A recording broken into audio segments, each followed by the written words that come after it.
Good morning. Welcome to your Monday morning, early morning intuitive guidance. Not quite as early as usual. I ended up oversleeping a bit, but I think I'm on the mend because today was the first walk with TJ where I didn't feel like I was operating on borrowed air.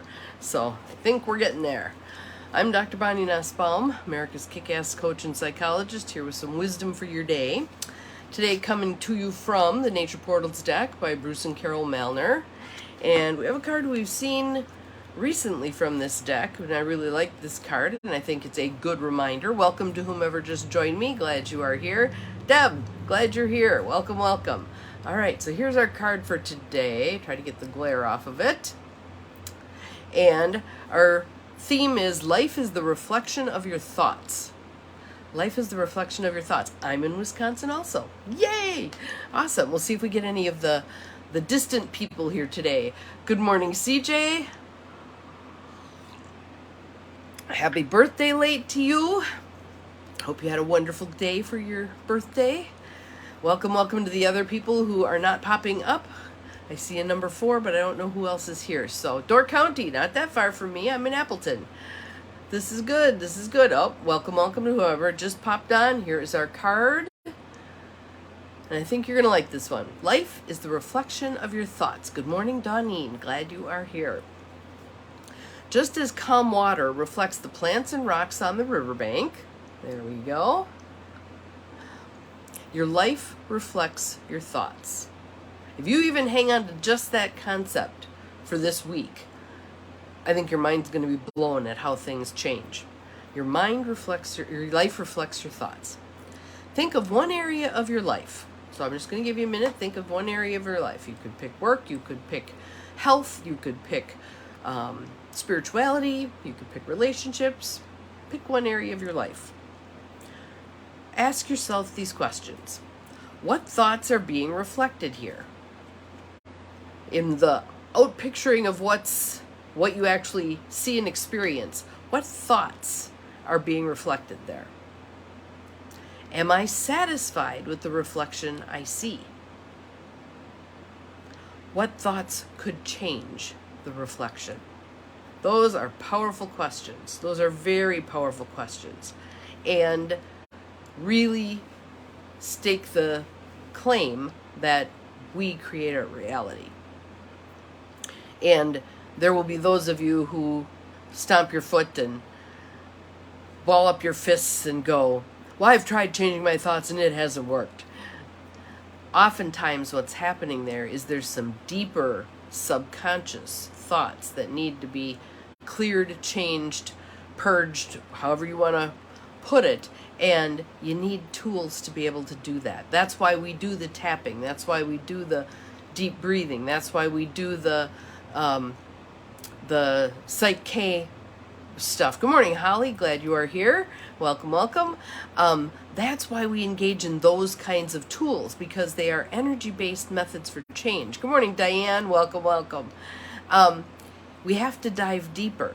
Yes, it's good to change our conscious thoughts, but that's only a very small part of our total consciousness. And we need to know what we're harboring on a subconscious level that might be disrupting our progress toward change.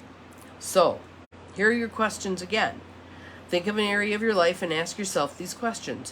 What thoughts are being reflected here? Good morning, Jill. Welcome, welcome.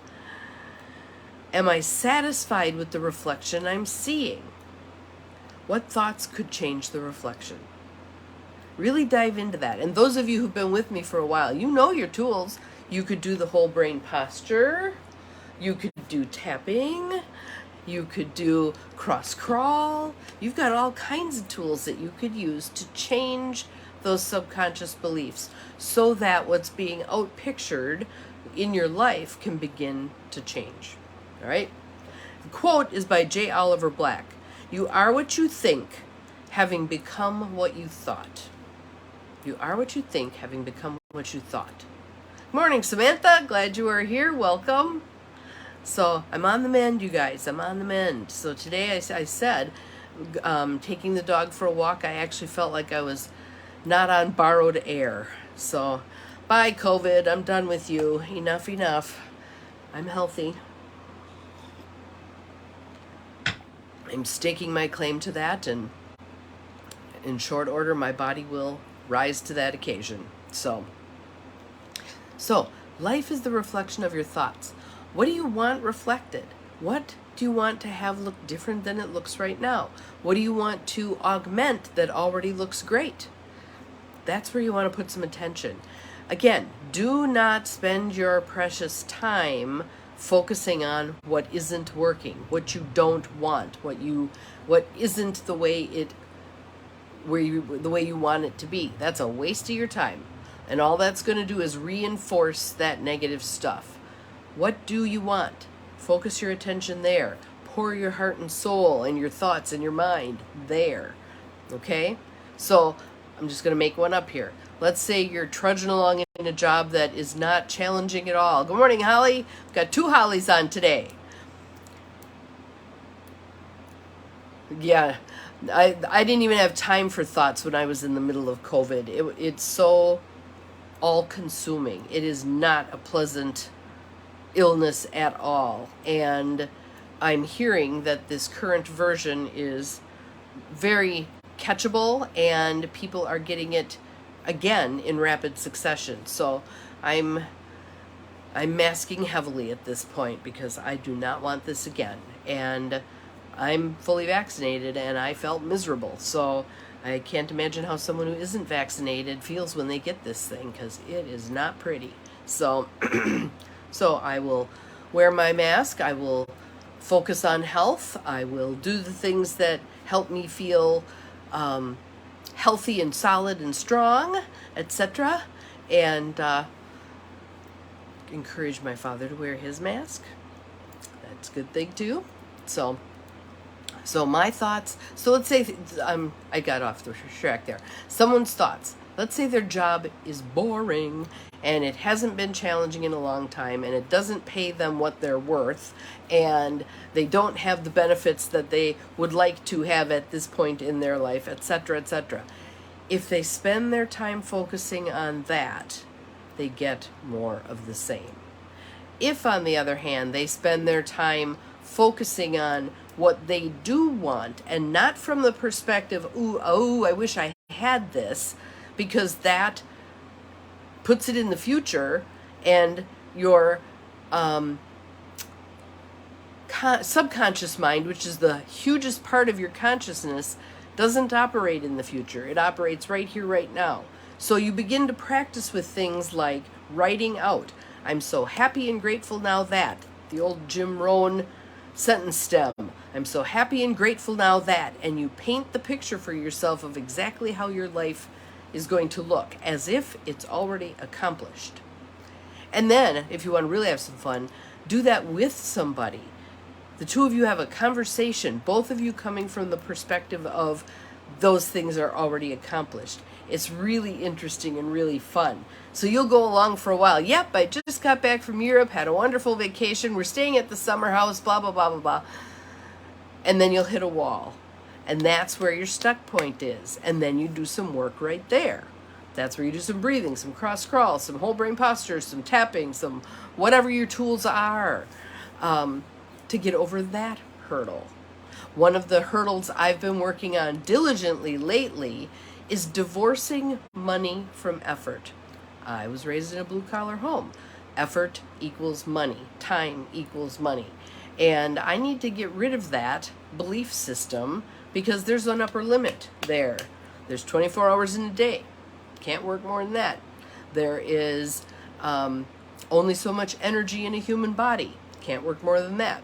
So money coming in needs to be divorced from my effort. And I've certainly seen that happen. We've all seen that happen, you know. A little windfall happens here or there. We get a stimulus check from the government.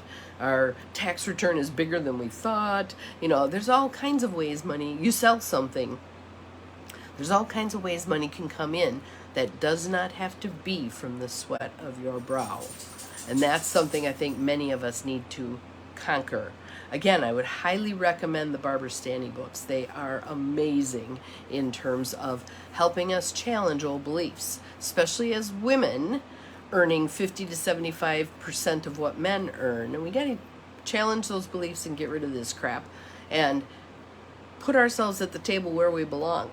All right? Life is a reflection of your thoughts. Life is a reflection of your thoughts. So, again, survey your life. If there are areas that are not up to snuff in your opinion, don't waste your time thinking about what isn't working. Paint the picture for yourself as rich and juicy as possible of what it looks like when it's the way you want it to be. Thank you, Deb, for sending health improvement blessings. I appreciate it. Much better, much better. So I'm forging ahead. I'm not going to get too crazy though, because I want to give everything time to heal. So, but I was quite heartened today when our walk did not end up feeling like forced march. So my challenge to you for today is, how do you want your life to look? Paint that picture as if it's already happening, and let's see what you create. If you want to put it in the feed, that would be awesome, because then we can all hold big space for you in terms of accomplishing that. And don't think that it has to take a long time for this to unfold. This classic story I tell is a friend of mine who had a whole lot of debt, having put himself and his wife through school, and they set a plan to be out of debt in 5 years, and 18 months later they were out of debt. They had set the intention, they put it into place, and the universe speeded it up for them. We all have the ability to accomplish that. All right? Have an awesome day. See you again tomorrow. Remember, you're capable of far more than you think you are, including creating the life you want to live. Bye-bye.